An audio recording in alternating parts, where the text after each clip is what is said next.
My name is Jamin Gurker. I'm a realtor in South Central Alaska, and my mission is to help you to build an intentional and significant legacy for yourself and your family by coaching you in real estate. And the purpose of today's video is to really shed light on what it is that you need to do in order to be a house hunting pro up here in Alaska. So there's a lot of kind of tips and things thrown around. These are the things I would say you really need to do if you are serious and you want to beat the competition for finding your dream home. So we'll jump into that in just a minute. Before we get started, do make sure you give this video a like. If you haven't done so already, do subscribe. It really does help other people to find this content that's going to be useful for them. And without further ado, let's jump into today's video. First things first, you really got to know what your budget is, okay? Because there are a lot of calculations you can do out there that's going to show, oh, I can afford this much home or this much home. But realistically, until you sit down with either just by yourself or with your family or whoever and figure out an actual budget for what you're going to be spending and what you're comfortable actually spending on a monthly basis, it's pretty much just numbers on a paper, okay? So you got to really figure out what your budget is. And that goes kind of into the next piece that we're talking about, and that is get yourself pre-approved now, okay? Do not show up looking at a house or trying to go look at a house until you're pre-approved, okay? You're really just wasting everybody's time until you get yourself pre-approved. So make sure that you do that ahead of time. And good segue into the next one here. Make sure you use a local lender. Okay, for most people, using a local lender is going to be your best option. And the reason for that is that if we're trying to coordinate with people who are out of state, sometimes they may or may not be super responsive. Not their fault, just because they're in a different time zone. This is Alaska. The East Coast is about 4 hours ahead of us. Okay, so that's a huge difference. So make sure you use a local lender, because this can really come back to bite you if we're in a multiple offers situation and it's at nighttime, it's 1 a.m. midnight or something like that back over in New York, and our lender's asleep, and the other buyers who are competing with us have their lenders who are local, and they're getting them all their pre-approval letters specifically for the price that you're looking at. So when possible, let's use a local lender. I can really talk about that for quite a while, but I'll keep it short and sweet. This one's really important. Make sure you know what lifestyle it is that is really important to you. I've had people who've shown up and they're just like giving me stuff all the way from like the brand new luxury kind of property all the way to like the rustic cabin look. And you know, good luck trying to narrow that down. So know what lifestyle it is that you're looking at. Are you looking for something a little bit more off-grid? Are you looking for suburban Alaska? What is it that you're looking for? Have a crystal clear image for what that looks like, so when we see the property, we can jump on it. And the next thing I would say is make sure that your realtor is looking for properties that are off market. If you're not finding what it is that you're looking for, that doesn't mean just nothing exists. That just means we need to get more creative. So find things that are off market or that are in coming soon status. Now, when it's in coming soon, we can't go and look at it just yet, but we can examine it and make sure that we really understand as much as we can about it before it goes on the market. So when it does hit the market, we are all ready to go and we're a couple steps ahead of everybody else. So make sure you plan around that. This next thing is something that I really don't like talking about because it's becoming more and more prevalent in this market, but I've noticed a lot of sellers are trying to get away with a waiver of disclosure on their property. This blows my mind because it is so stupid, okay? And here's why. A waiver of disclosure, first off, is required by the state of Alaska about the seller, disclosing everything that they know about the property, okay? That's what it's designed to do. And it's also designed to protect the seller, okay? Because as soon as they disclose something on there, they're not legally liable for it because this buyer initials it, signs everything saying, hey, the seller disclosed this to us at such and such a date, we're aware of it. So if the roof starts leaking and you know, the seller disclosed ahead of time, hey, the roof leaks every now and then, well, you can't come back and sue the seller at that point. So that's what it's really designed to do. But there's an option for both parties to sign the waiver saying they don't have to fill out the waiver or fill out the disclosure. Still, and I mean, a lot of sellers think they're really slick for for figuring this out. Mind-numbingly stupid, and here's why. A waiver of disclosure just says you don't have to fill out the form. Waiver of liability has not been filled out, okay? Now, I'm not a lawyer, but there's a distinct difference between waiver of disclosure, which just means you don't have to fill out that 7 pages because you're being lazy or for whatever reason, and it doesn't mean that you're not legally on the hook for stuff that you should have known about, okay? Even if you're living out of state, I'm not buying it, and that's a load of crap. If you're trying to tell me you don't know anything about the property, but when you've been receiving invoices and paying for maintenance and all this other stuff, and you lived there at some point. Waiver of disclosure is really only designed for foreclosure properties and out-of-state investors that have legitimately never put eyes on the property, never lived there. That's really what it's designed for, not for lazy sellers who don't want to fill out a little disclosure, okay? So, what we do when we find this with my buyers, and this, you can do this differently, this is how we approach it. We know waiver of disclosure and waiver of liability, two completely separate things. I'm going to do my best to educate the people on the other side to let them know, hey, legally, you know, you're still up a creek without a paddle. If something happens here, essentially you're assuming 100% of the liability, which is just insane in my mind, because you don't want to spend 30 minutes filling the form out. But some people still want to go forward with it. So at that point, I just tell the buyers, okay, well, go and fill it out. Just be comfortable knowing that it's not a waiver of liability. If something pops up and they should have known about it, you can still go after them. So yeah, that's how we approach that. All right, let's calm down a little bit here and take a quick break. I actually do run a Instagram page in addition to the Alaska Realtor YouTube channel. And I do take quite a few pictures while I'm out on my runs, getting ready for kind of some ultra marathon distance races in the mountains. So do make sure you go check out the Instagram page. Link for that is going to be in the description down below. And yeah, definitely go check that out and feel free to engage with me there. I'm usually pretty responsive. So yeah, let's go and jump back into today's video though.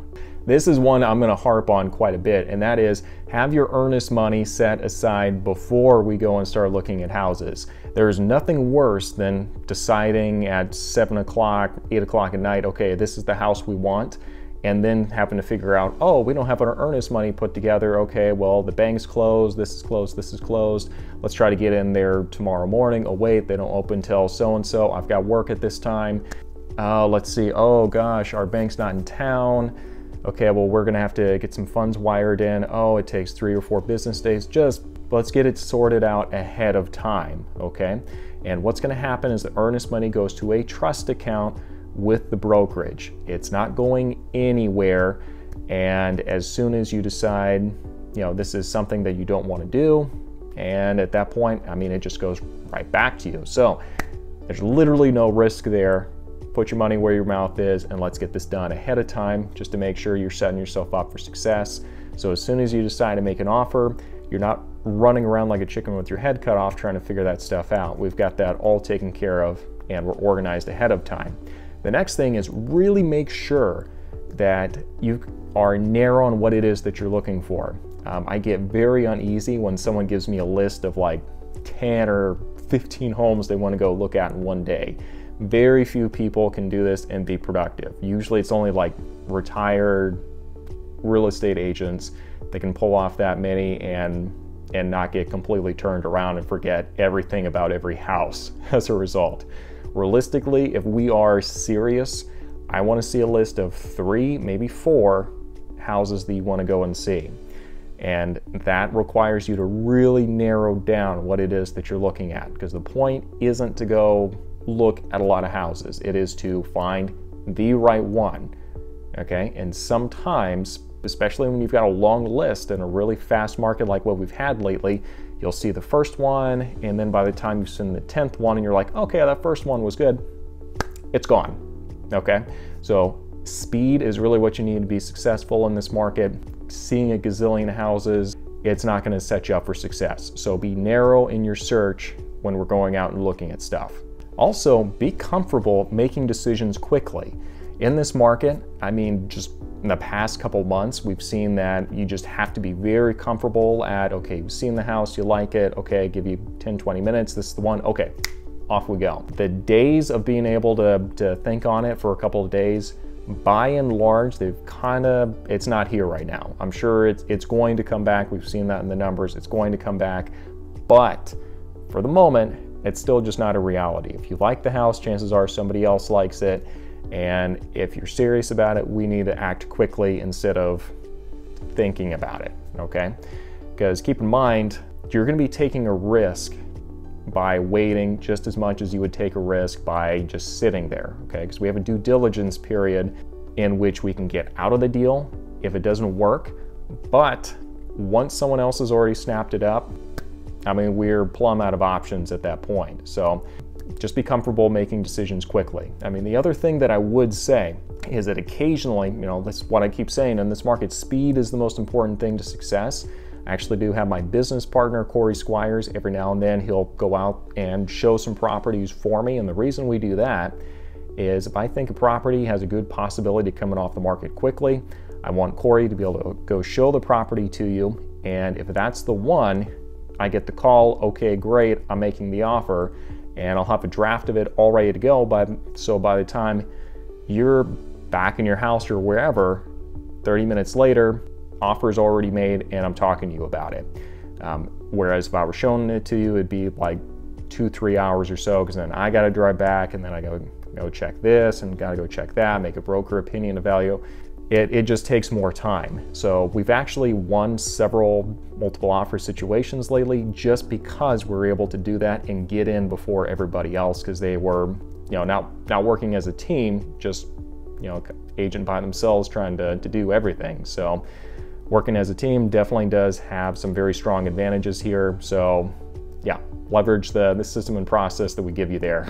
The next thing I would say is know when is a good time to walk away. Okay, so just because I said make a decision quickly does not mean we make stupid decisions. Okay, I'm not typically, I'm going to give you a broker opinion of value and say, hey, this is what the market's showing this property is worth. It might be in line with what we're seeing. It might not be. Okay, it might be really high, in which case I just highly advise you, hey, just be aware. The appraisal might not be the thing to come in and bail us out. In other words, we say, hey, we'll pay up to this amount if it appraises.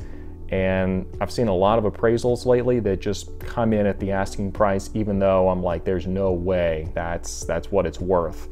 Or that's what it's going to be worth based on what I've seen on the recent market sales. But that being said though, you have to really make sure you have a good amount where the amount you're putting down is what you plan to actually pay.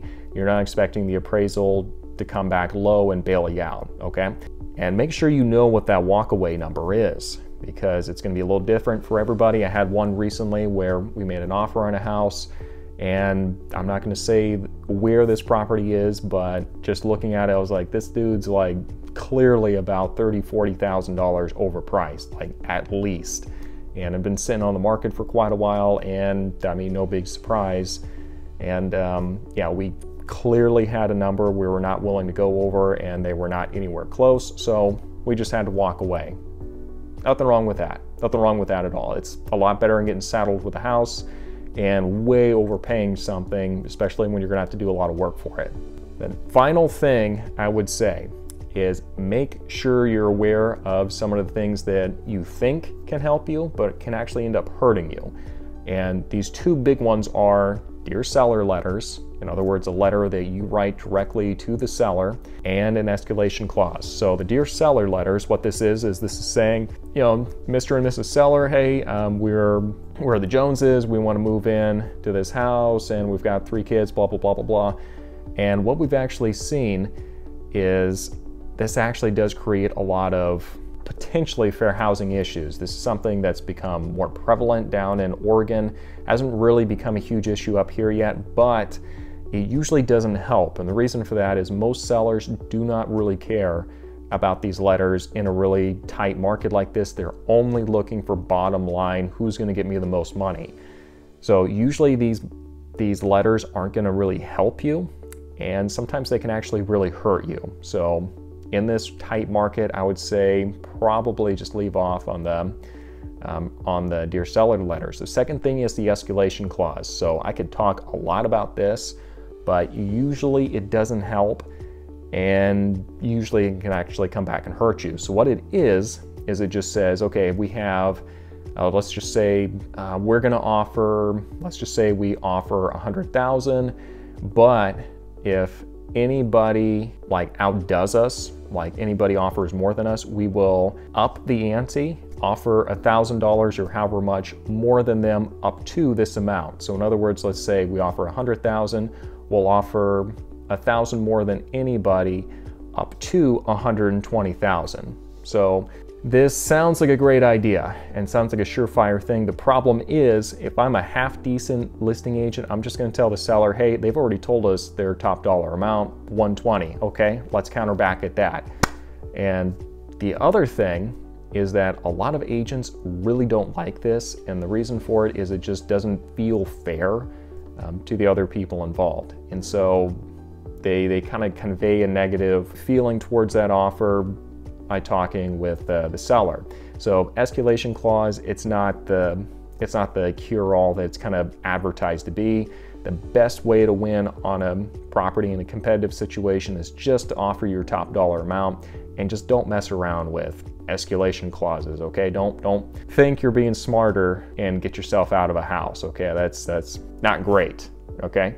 So these have been my tips for what you need to do if you are serious about buying a house and you want to be a house hunting pro up here in Alaska. If you have any other questions about what it is that you need to be doing or looking for, please reach out to me on my Facebook page.